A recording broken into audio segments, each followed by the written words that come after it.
Chers amis, je suis vraiment content que nous soyons ensemble aujourd'hui pour faire un récapitulatif chronologique des 100 premiers jours de la Fondation. Nous sommes le 25 août 2020. Je suis Stéphane Blais, président de la Fondation pour la défense des droits et libertés du peuple. Aujourd'hui, on fait le point.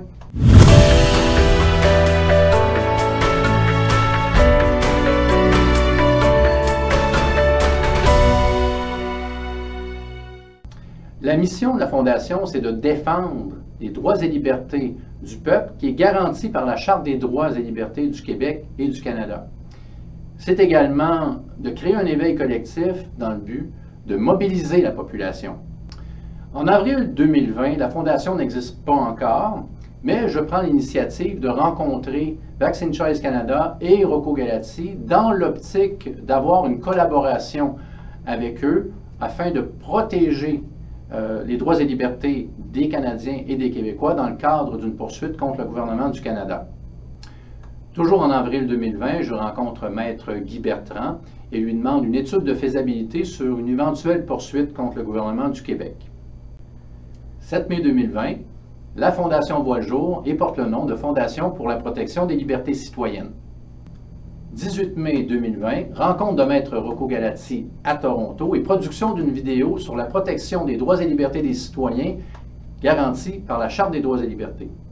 On va aller en cours pour déclarer ces lois et ces actions des gouvernements canadiens, soit la province, le fédéral et municipal, à déclarer qu'ils ne sont pas constitutionnels. Parfait. 20 mai 2020, création d'un site web version 1.0.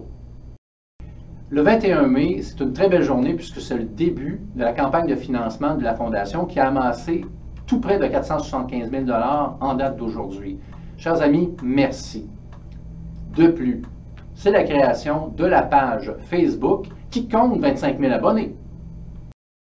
Le 5 juin, c'est le changement de nom de la Fondation pour la protection des libertés citoyennes pour Fondation pour la défense des droits et libertés du peuple. Pourquoi?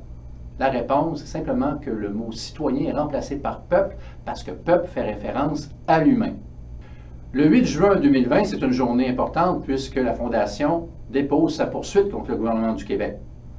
C'est également la journée où les 3 administrateurs de la Fondation ont fait une allocution devant l'Assemblée nationale. C'est fini la division. La division, c'est pas nous qui la créons. C'est les médias et les gouvernements qui veulent qu'on se divise pour avoir des lois 61. Okay? Le 12 juin 2020, on fait reculer la loi 61. On vient de gagner 4 mois. Et le 12 juin, fameuse enquête d'un syndic, d'un non-professionnel à mon égard. C'est là qu'on a commencé à comprendre qu'on dérangeait. 6 juillet, dépôt de la poursuite de Maître Galati à Toronto contre le gouvernement du Canada. 7 juillet 2020, le cabinet Guy Bertrand nous avise qu'il se retire du dossier de la poursuite contre le gouvernement du Québec. 8 juillet 2020, renouvellement du conseil d'administration et entrée en fonction du coach d'expérience Daniel Saint-Hilaire. Le 9 juillet 2020, nous sommes présents à la conférence de presse de Maître Rocco Galati et Vaccine Choice Canada qui poursuivent le gouvernement du Canada, Radio-Canada et d'autres accusés. Le 11 juillet 2020, une nouvelle équipe d'avocats joint les rangs de la Fondation. Le 22 juillet 2020, la seule et unique Mel Goyer joint l'équipe du conseil d'administration.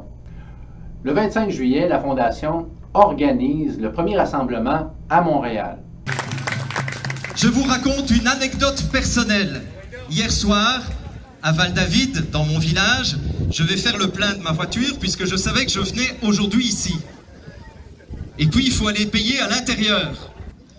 J'arrive à la caisse et l'homme me dit « Monsieur, vous n'avez pas de masque ?» Et je le regarde et je lui dis « Non. » Et il m'a regardé, il m'a dit « Ah bon ?»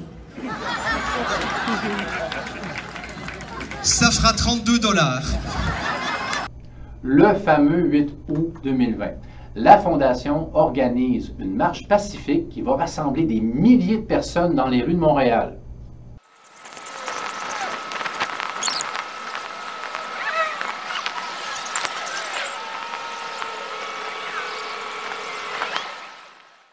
Le 10 août 2020, la Fondation partage une lettre type destinée aux écoles afin de soutenir les parents pour qu'ils puissent protéger leurs enfants lors de la rentrée scolaire. Le 12 août 2020, la Fondation apporte son support à Geneviève Sénécal dans le cadre d'une pétition contre le port du masque obligatoire. Le 21 août, le conseil d'administration reçoit le projet d'injonction contre la vaccination obligatoire déposé par son nouveau groupe d'avocats. Le 23 août, la Fondation participe à la marche familiale organisée par José Turmel afin de contrer le port du masque obligatoire en milieu scolaire.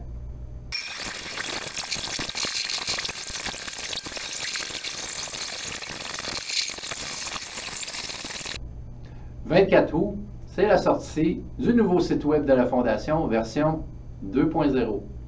Événement à venir, le 12 septembre est une date très importante à marquer dans votre calendrier. Faites partie de l'histoire et joignez-vous à la marche pour la libération du peuple où seront présents des milliers de personnes dans les rues de Montréal. On en est déjà rendu à la conclusion. Alors, en 100 jours, il y a eu beaucoup de travail qui a été accompli. Il en reste beaucoup à faire et je tiens d'une part à nous remercier, nous tous, d'être dans l'action et c'est loin d'être terminé. On se revoit dans une prochaine capsule puis je vous dis à la prochaine, mes amis.